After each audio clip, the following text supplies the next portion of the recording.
and what they've done to integrate it into powered by Nx products, Nx Witness VMS. So Greg, would you like to take over and introduce yourself? Sure, thank you, Tony. Yeah, for those who haven't met me, I'm Greg Kingsley, the product manager here at Ness. We've been working with M1 for a while, and obviously with Nx quite a few years as well, and joining the two together makes it a very powerful solution, which we'll run through. Just a little bit about Ness. Ness Corporation, which was formerly known as Ness Security Products, we were founded back in 1972, so we've got a bit of a track record of working in the security industry. The company was formed by two brothers who started installing alarm systems, but soon realised that the products out there weren't matching what they really need and what the market needed. So they started designing our own products. We've grown that we've now got 10 different divisions, from security products to CCTV, integrated solutions, medical solutions, etc. So we have expanded, and we've been working close with Elk Products out of the States, where the M1 comes from, for well over 15 years now. So we've got a good record on there. In regards to the M1, what I'd like to do before we just quickly show you the integration with Nx is to show you a little bit what the M1 is, because obviously for those who are not familiar with the M1, then the whole thing would be would make a great deal of sense to you. But the M1 can be used for any different application, whether it be residential, business, commercial, etc. And we'll get back to that in a moment. The beauty of it is, first of all, the M1 is designed around being security conscious. It's very secure, whether it be on the data bus that it runs out, whether it be remote connection. It's flexible, so integrators can use the third-party products they're used of, obviously, whether it be Nx, whether it be their own lighting system, their AV system. So whatever the SI is familiar with using, they can still use this in conjunction with the M1, and we'll have a look at what that can expand to. The system's expandable, so you can start off as small as you want, a small little residential system, and as I mentioned, larger zone capacity areas, right up to commercial premises. The M1 is simple to program. We're not going to turn this into a training course as in programming, but you'll see in a moment just how easy and how flexible it is, that you can write your own rule of what feature you want in the system. And it's easy for remote access. You can remote access it either for programming with the RP programming software, or remote access for apps, etc., to fully control the system remotely using an app. As I mentioned, no matter what size system, whether it be residential, commercial, it can be tailored for a multitude of different applications. It makes it very powerful that once you know one system, you can then continuously use that for multiple applications that you come across. The system is fully powerful in the sense that it starts off on the main board, 16 zones, and it can expand up to 208 zones. And out of those 208 zones, 144 of them can be wireless. So it's a hybrid system. You can put some hardwired zones, some wireless zones onto the system, and you can then mix and match, of course.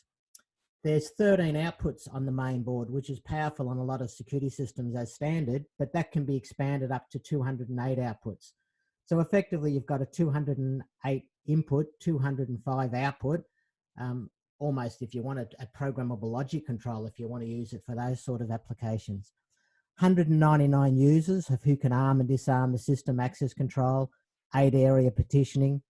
You've got 6 arming levels, so you can arm in away, vacation, stay, night, etc.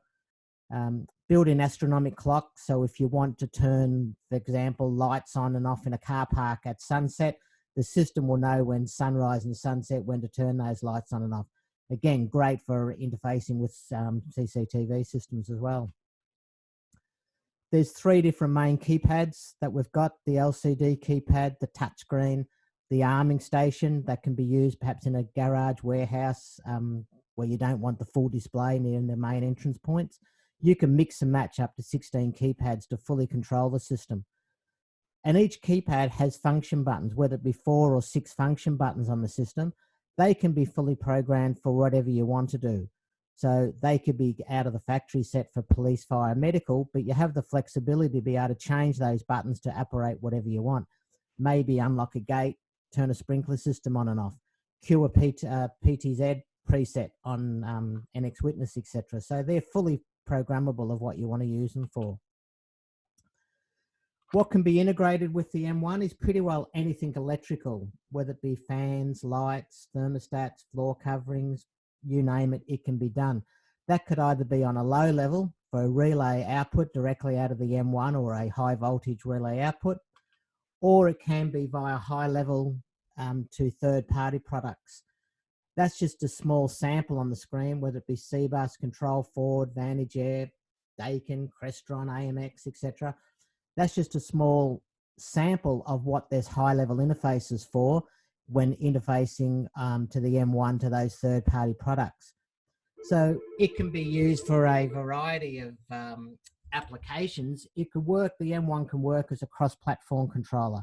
So for example, something happens on a Control 4 system, can go to an M1 and we pass it onto the CCTV to perhaps bring the camera up full screen or cue a camera. So that's where the beauty of the M1, it can work as the hub to control everything. Access control, the SIS M1 has access control built in. We can control up to 16 points of access control with 199 users. If you need more enhanced access control features, we interface to either Hikvision 4-door controller, Verdi 4-door controller that can be built up to multiple doors, hundreds of doors type of thing. And obviously then tying that with Nx Witness, as an event occurs on an access control door, we can then get perhaps a PTZ to zoom in, have a look at who's coming through the door, cue a camera, start recording or whatever you want to do, bookmark that event when that event occurs for access control. So again, it ties it together as one nice complete package. There's apps that you can use for the M1, and that can be either the new cloud app that is with full push notifications, or the old M1 Touch Pro, the e-keypad apps, that is a one-off fee, or we've got the M1 To Go software, which can run on a Windows-based PC, and we'll have a quick demo of that in a moment when we have a look at a live system. We've also got voice control with M1. So anything you can get to operate the M1 via voice control. And the beauty with that is that it will sync all the data out of the M1, all the output names, the zone names, the tasks, the lights, etc. And if you don't want to control a device, because you may not want to have voice control of your front door or the garage door, for example, you don't want someone standing outside and say, open the door, you can select which ones you want to control and which ones you can't. To program the system, you can program it from the keypad, 80% of it, but all the automation functions have to be programmed from the software. So we recommend to program from RP software. And you can connect to that in mainly two basic ways, is either direct connect with RS-232 or via the Ethernet module, and that can be local or remote. So at the moment with social isolation, if your customer needs some programming done on the system, you can program that remotely on the system without even visiting site. To program it, all you have to do is know how to type and know how to check a checkbox. And if you know that, for example, with a user code, you type in the person's name, give them a user code up here, select what areas they're allowed to go to, can they arm and disarm the system, save it, and that's how simple it is.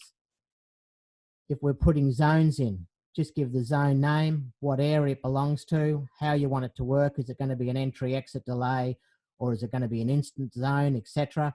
Save that, and again, the zones programming. And the same for keypads, where you can give the keypads a name. What do you want the functions buttons to do? Police, fire, medical, turn a light on and off, cue a camera, etc. It's just tick a box and you've done. But the other thing that makes it powerful is that in addition to the normal standard security systems that you get that are pre-programmed in the system, you can write whatever rule you want to do. And that's whenever, and then. So any rule can be tripped by a whenever. For example, whenever a door opens, whenever a light turns on, whenever something happens, then you want to do something else. And this example, whenever the front door becomes not secure, whenever we open the front door, then we can get the system to do something, turn a light on, cue a camera, do whatever you want to do on the system. And that can be then qualified by an AND function. And on this example here, whenever the front door becomes not secure and someone opens the front door and it's dark outside, then turn the front porch light on. So the light's not going to be turning on and off during the day. So that is a quick example of any rule that you want to write. And when you're writing the whenever and then you get a list of functions that you can do. So really anything that can occur on the M1, you can get to write a rule for, even when the telephone is ringing, get it to do something. And it's important to kind of know that sort of flexibility, because when we move into the integration with Nx, we use the same type of rule writing in the Nx interface as what we do in the M1 itself to, again, add that power and the flexibility. If we have just a quick look now at a demonstration, it's hard to show a security system remotely, but what we'll do is this is our M1 to go software. And the M1 to go software can be great for an end user, can load onto a PC to control the system, but it's also as a great commissioning tool when you're installing a system. You might want to test lights, turning lights on and off. You might want to turn outputs on and off, activate a task to make sure it's working. So you can do all that from the PC rather than doing it from the keypad, which obviously everything we're about to show can be done from the keypad as well. So as an example here, if I go to lighting, I can dim a light. I can drag that up and dim the light, turn it on and off, etc. But I've also got a Google Assistant here, so we can do it via voice. So anything that can occur on voice, I can do it. So as an example, hey Google, set bedroom lamp to 55%.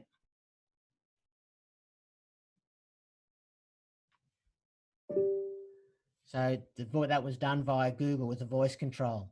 Hey Google, turn bedroom lamp off. So you can see there we can have voice control on the system, especially at the moment with this virus going around. You don't even have to touch light switches if you didn't want. You've got the control via the Google Home, or obviously via Amazon Alexa, via Siri, etc. Now, in addition to be able to control anything via voice, we can also use the assistant, the Google Home voice, or speaker, I should say, when an event occurs on an M1 to get it to do something. And if we, for example, arm the system, I've got it set up that when the system is armed, it can speak something. So if I arm my area here, when we arm it, Training room area is now armed to away mode.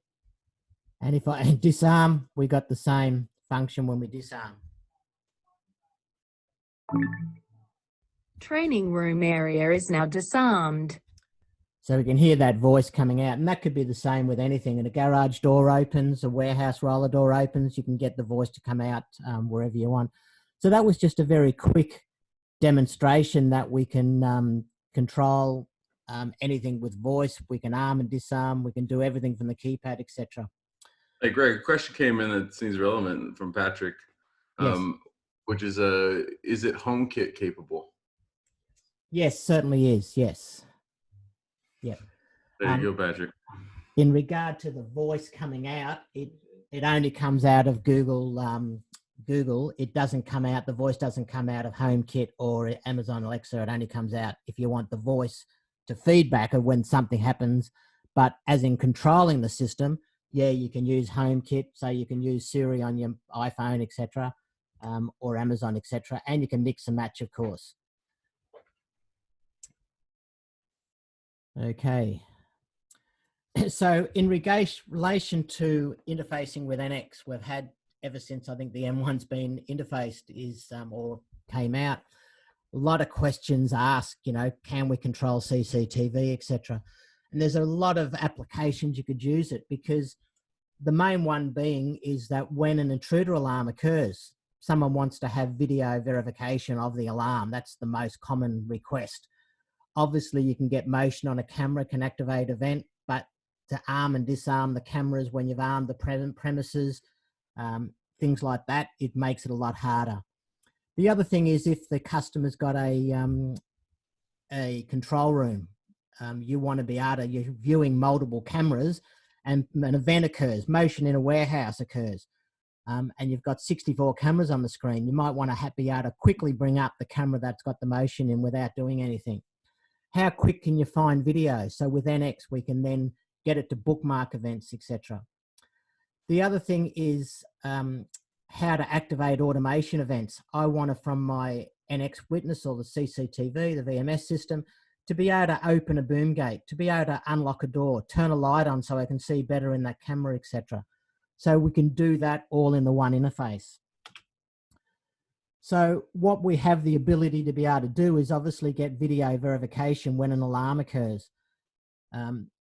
Now I believe, I think this is not confidential, but I believe that Nx are bringing out push notifications that when an event occurs. So we could do an event that when something happens on the security system, send a push notification out of Nx. We can get it that when we arm and disarm a system, for example, we might bookmark that event to be able to play it back a lot easier. We can get voice control to bring a camera up, etc. We're going to have a demonstration of that later. When we have soft triggers, for example, on Nx, we can get the soft triggers to turn an output on, open and lock, or turn a light on and off, etc. So as an example of that, we might have a vehicle drives up to a boom gate. When they go over a loop or a beam, it might bring that camera up full screen for the operator. And then from there, they can then use a soft trigger on Nx to unlock the output of an M1, which opens and gates if they haven't got access control, etc.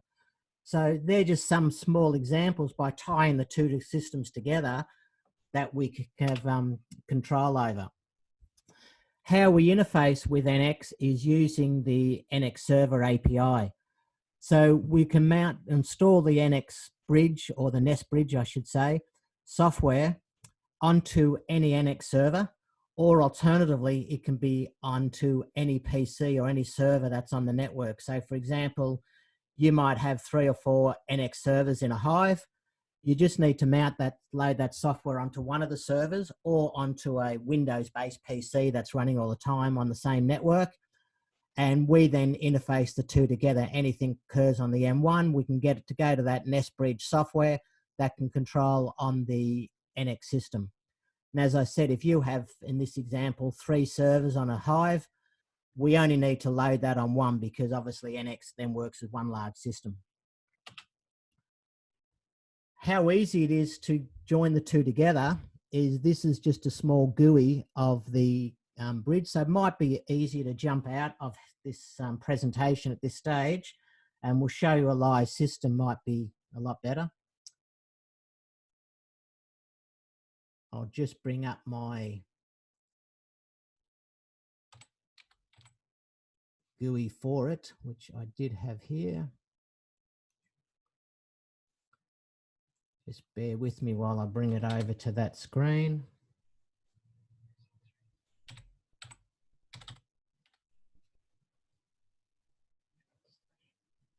Bear with us. The IP Any questions at all, guys, while Greg's looking for the M1 dashboard? I know what it feels like to give a demo. I lost the Q&A there for a second. Here we go. Okay, so this is the GUI for the dashboard, or the Ness bridge itself. So simply what we do is when we click onto M1, all we need to do is put the M1's IP address and port number that's set in the M1 XCP. We save and connect, and when we hit synchronize, it will pull all the data out of the M1, synchronizes all the zone names, output names, lights, etc. It will then synchronize because you've already programmed it in RP, so you don't want to program it again. So we synchronize to get it into our GUI. We do the same with Nx Witness interface. We hit Nx Witness, we put in the IP address of one of the servers that it's loaded on, port number, username and password. We can then save that and checks the connection. We're checking that we can log in, yet we're authorized so we know we're communicating. And what we can do, we can ignore virtual cameras if you don't want to have any virtual cameras on there. And if we want, we can only show cameras that are being recorded, because obviously it's not much use bookmarking an event that's not being recorded, etc.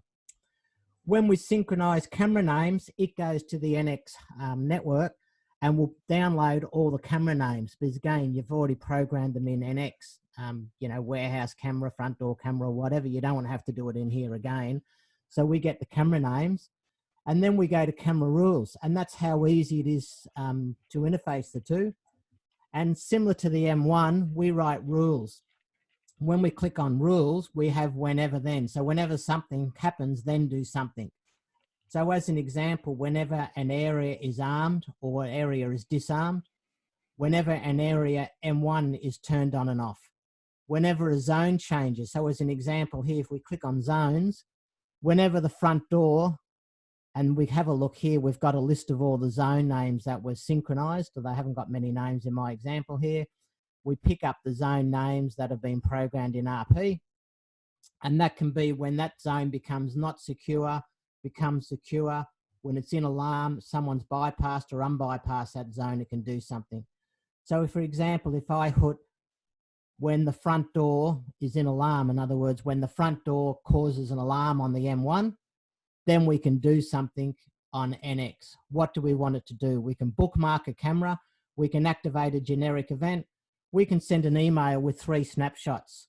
And if we want to, for example, send an email, we can have 3 snapshots, one at the time of the event, and then we can also set up, if I click on here, we can select, you could put who the camera, who's going to send the email to, subject, the body of the email.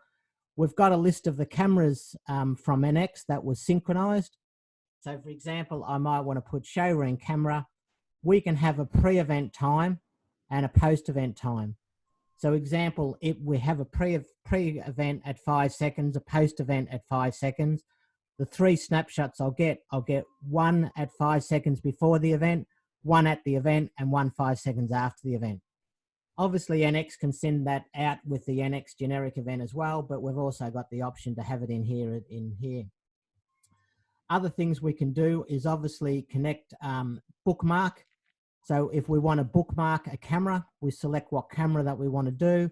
You can have caption on that bookmark, for example, security system, area 1's armed, front door's gone into alarm, whatever what you want to have on that caption.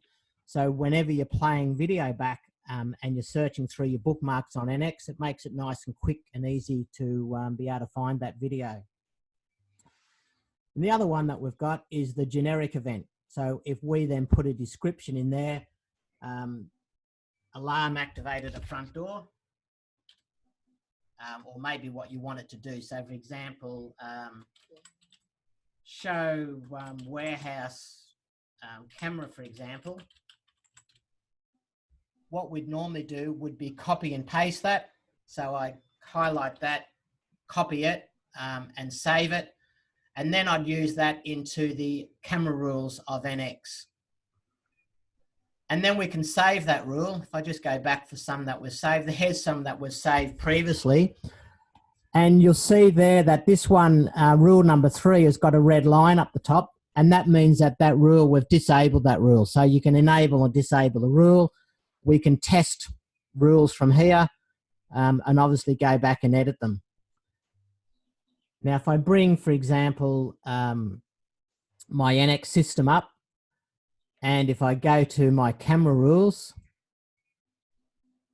drag this over to the screen we're sharing, and this is where we can have some generic events. So for example, if I bring up this one here, when we activate a generic event in Nx, show camera rules was what I, for example, cut and pasted from my other rule that I had there.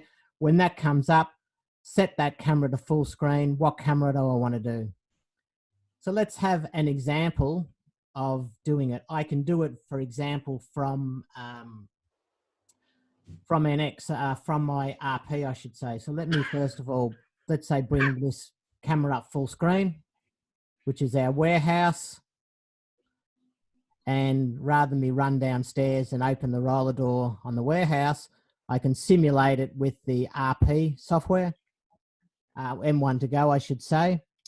And I'm just going to simulate the warehouse roller door open. So we've got a rule written that when the warehouse roller door opens, get the PTZ to go around to a preset to have a look what's going on. So if I simulate what's happening on this warehouse roller door opening, you'll see the PTZ automatically scan around to the roller door, etc. So that was just a very small example what you might want to do. The other thing we can do, if I go back to full screen, we can also then use Google to control it. So again, we don't have to touch anything, the risk of getting a virus. We'll use our voice instead. So as an example, we can go, hey Google, show training room. So out of all the cameras that we've got listed on a layout, we can then just get that to automatically pop up on a layout. The lights are off in the training room. So again, we can then turn the lights on and off. We can do it manually or we can do it via voice. So let's do it both ways. Hey Google, turn training room light on. Okay, and then it will, there we go, turn the training room light on. We've got a C-bus lighting system here that we're turning the lights on and off with. Hey Google. This is some futuristic stuff right here, I gotta say. Yes. Like with these guys showed me this about a month ago with the with the voice control and everything, and it's something that I've wanted to see for a long time because the Google Home, all these things came out, and I've been pushing our developers to, hey, take a look at this. Take a look at this. We could use this to control things. You could use this in a control room environment. You could use this in lots of different ways. And unfortunately, we just haven't had the dev resources to get into it. But it's very compelling to imagine, walking into a room, getting a notification maybe on a phone that something's going on, and then just saying to your Google Assistant in that room, hey, can you pull this up on that camera for me? Right? It's just really impressive because you don't even need to get near the computer to have it do this functionality as long as the desktop client is running over there. So I'm assuming you can do the same thing with video wall layouts. Is that right? Yeah, exactly. Anything that you can occur on the M1, you can then just bring that layout up and just, we're just running a generic event. So what we got is Google Home going to an M1, and then the M1 is just activating a generic event on NX. So anything that occurs on a generic event on an NX, you can get, you can voice control it. Yeah, I can even imagine a situation where you have guards who have a video wall monitor running where they don't even have a keyboard really, and they're just interacting with it using voice commands. Yeah, and having the Google Assistant tell them what to pay attention to, like, oh, this is going on at this gate. Okay, show me that gate. So it's a really unique feature set. Sorry, go ahead, Greg. I was going to say we could also do that if a vehicle drives up at a boom gate, goes over a loop, it can bring it up full screen, and then via Google Home, you can then get it to enunciate, vehicle is pulled into whatever you want it to say, up to the front gate, etc. The other thing, so as it one step further would be like add license plate recognition, get the license plate number, and have Google read it off to you. Yeah, exactly. That's it. That's the next step for sure. Yeah. We've also got soft triggers here. So with the soft triggers, we can obviously turn a light on and off. So we can have a look and say, look, no one's in that training room. We can turn that light off from there, and the light turns off. And obviously, if we want to see what's going on there, if we haven't got voice control, we can then manually turn that light on and off. So that can be used for a variety of things. Obviously, turning a light on and off. It can also be used for perhaps opening a gate. So when we open a gate, we can then activate an M1 output if they haven't got an access control. So it works nice and easy. And if you wanted to, you could also arm an area via here as well. So if we want to arm that area, I can then arm that area, and we'll hear it coming through. Training room area is now armed to away mode. And for example, I can even tie that in with the lighting. So when the area is armed, it would automatically turn the lights off if I had that programmed in the M1. So yeah, another application I could see of this would be like in the clean environments where you're not even able to use your hands per se. To kind of arm and disarm the right now with COVID-19. I'm sure there are many labs and secure areas where you need to make sure that things get locked behind you and everything. So just the ability to do everything hands-free opens up an entire new set of applications and solutions that you guys can offer to your customers who have this kind of rare requirement that I can't really touch anything, but I need to be able to control the system. So. Yeah, exactly right. And that can either be done by voice on your phone, or even I've seen a customer has actually put a Google Dot next to their keypad and they're controlling Right. everything by voice from that. And you can even set it up with code. So rather than just telling it to arm the system, you can say arm the system code, 2468, and it does it. Now, obviously, anyone else listening to that can still, say for security reasons, you'll have to look at every application, of course. But you can train the Google to your voice if you want to go to that extreme. Yeah, well, some of our face recognition partners also have shown that the face recognition algorithms, the deep learning stuff, actually recognizes people even with masks on. So you could then have it do dual factor authentication, where it's you need the face to be present, but you also need the voice command to open the door. So there's all sorts of stuff I could see people doing with this that it gets really advanced really quickly. All right, so that probably gives hopefully a good overview. If anyone's got any more questions, then probably a good time to look at them now. Yeah, one of the questions was elk products in the United States. This is an elk product from the United States. Is that right? 100%, yes. So in the US, comes from elk, yes. But the integration with Nx Witness is the Ness Bridge product that you guys have. That's right. It's a Ness Bridge. We're using exact same protocol. So obviously the software, etc., for the M1 is done by elk products, but the voice control via the Google, the Ness Bridge for NX to M1 interface, we did it here in Australia. So we work close with elk, so they're available obviously from elk as well. So that Ness Bridge is your software, is that right? That's correct. That's our software, yes. So if they want all these features that you're showing and they're based out of the US, they should just contact you for a discussion about how to. That's correct. Right? Yeah. So all they need to do is we can supply this software from here. They get the M1 from elk in the States, and the two work together. 100% the same.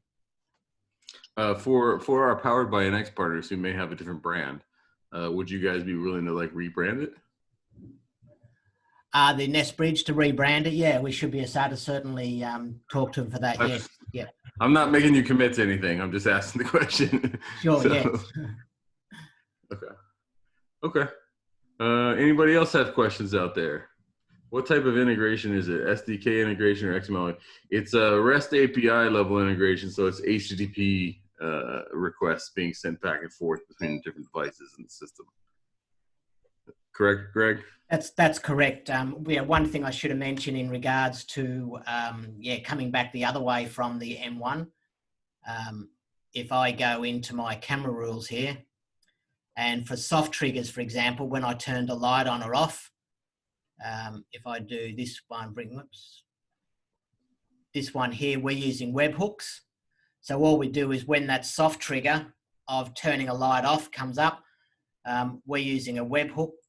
So we put in basically the IP address of the Ness bridge, port number, webhook, and then what you want it to do. Turn a light number 10 off, light number 10 on, light number 5 to 50% if you wanted to do that.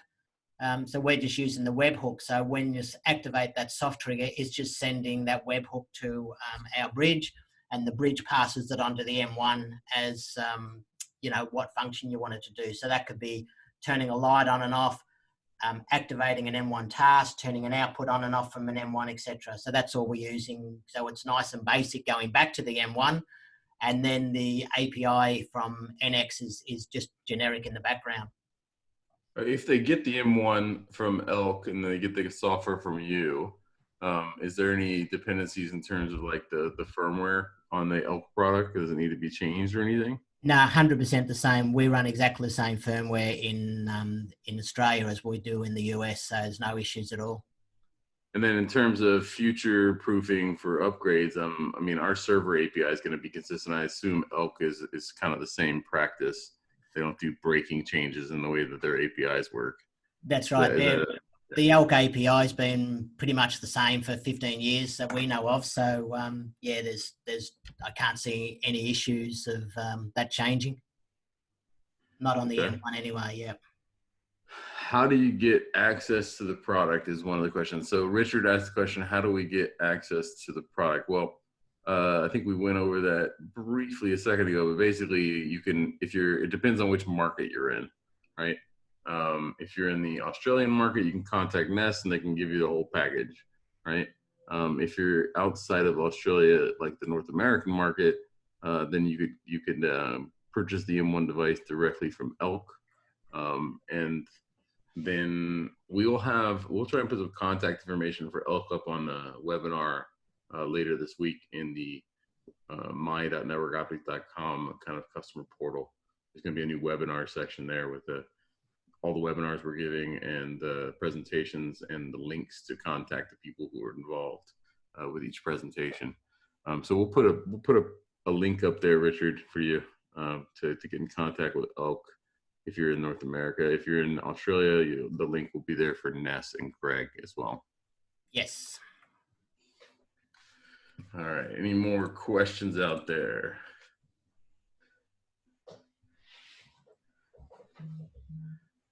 Anything, guys? We got 20 minutes left in the time budget for this, but we don't have to use them all. If there are no questions, maybe you just explained it too well, Greg. Either that or they're asleep.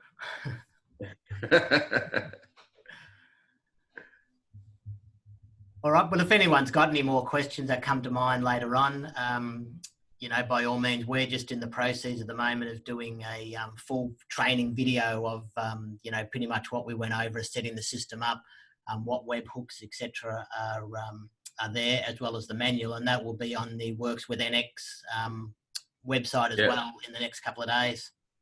Larry asked the question we always hear: will this work with Wave or Spectrum? Yeah, the server API is consistent across all Powered by NX products. So anything that's integrated with one of our developer tools is going to work with all of the Powered by NX products. That includes Nx Witness, Wave, Spectrum, and 20 other different brands around the world of product that are out there.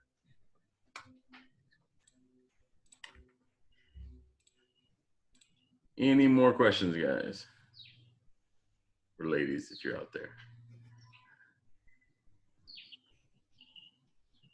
Okay, well, Greg, you want to throw up your contact information at the end of the presentation?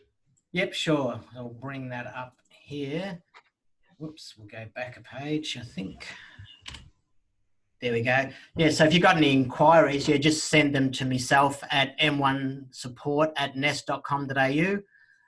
Or we're just in the process of finalising a NX Bridge or Ness Bridge download or information page, I guess. That should be live in the next week. And that's at nesscorporation.com/NX Bridge.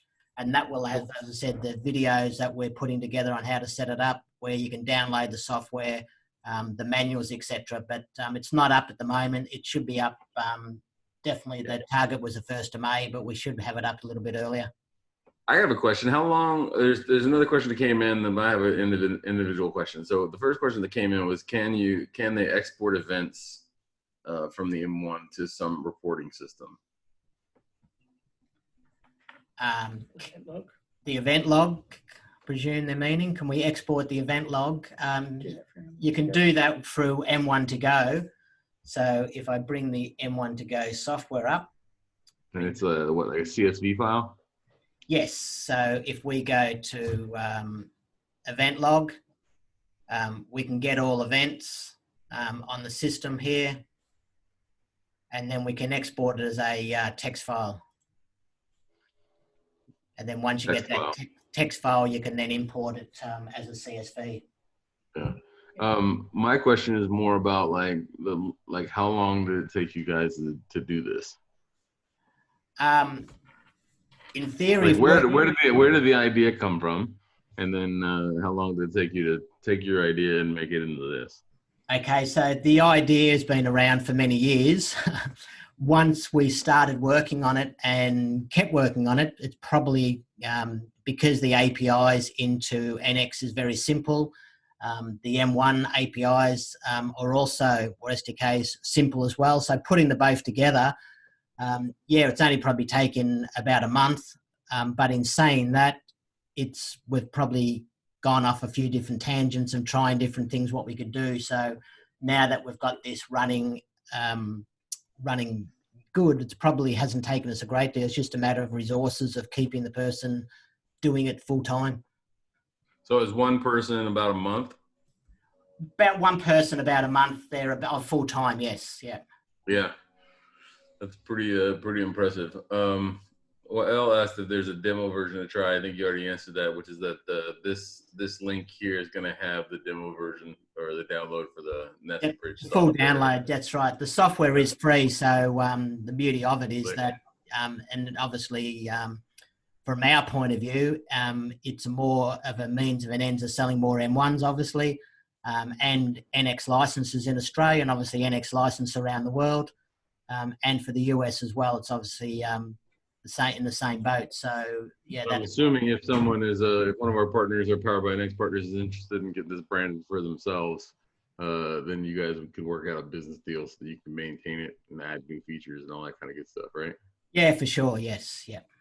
They've dropped me an email at M1 support, and then we can talk to them. Larry asked a question: can you run the bridge software on the same server as the VMS? You mentioned this earlier.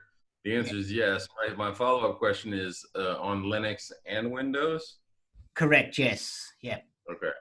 Yeah, we are we are looking at perhaps even packaging it as a small little server that might be similar to like an NX1 type of thing, but a small server with 4 licenses and this on for a price. But internationally, obviously, it's a lot easier just to have the software you can load on your own server. Absolutely. Plus, it's pretty lightweight from what it looks like, right? I mean, it's just doing requests in and out, so there's not much to it. Yeah. Yeah. Yeah, because then the next stage, what we'd like to do would be to have similar to M1 to go, is to have that built in as a web GUI into Nx as well. So you can open as a web page, do arm, disarm, turn lights on and off directly from that if you wanted to as well. But because we've got apps, because we've got voice control, it's been a lower priority. Makes sense. The presentation, we'll share it afterwards on my.numberguys.com and on our YouTube channel. So that will be available to everyone. Are there any more questions?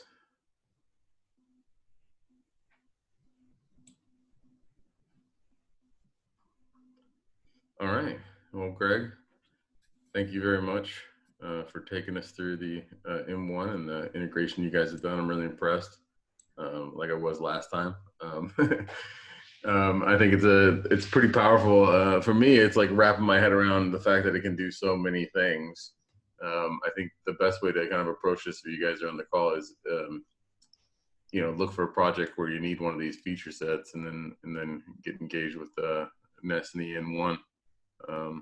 So you guys can kind of wow some of the different projects you have out there and the people that you're serving, because it is a super powerful device, and the integration itself just kind of covers every single check mark that I can think of.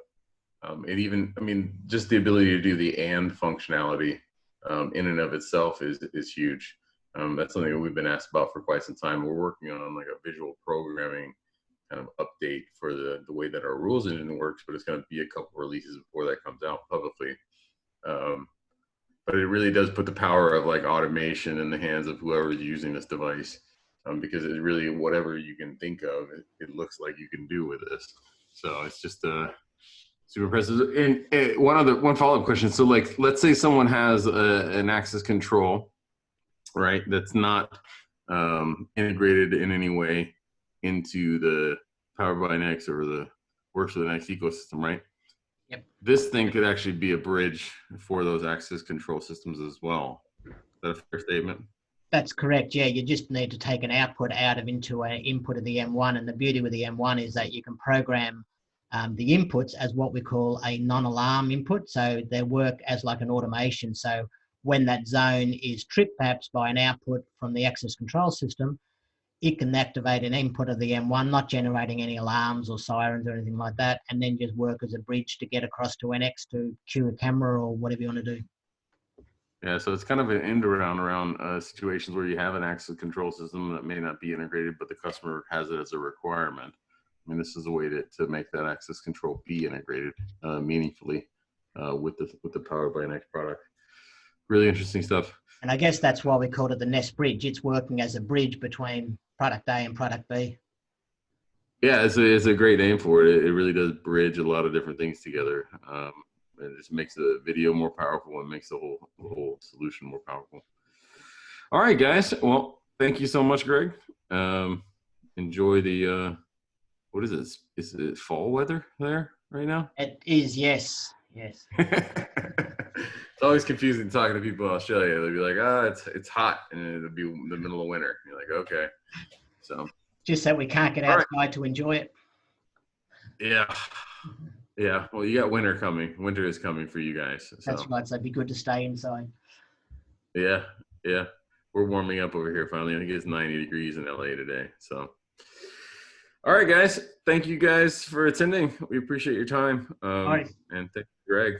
And this presentation will be up on our YouTube channel shortly and on our my.networkoptics.com with the presentations and the links to the contact people later this week.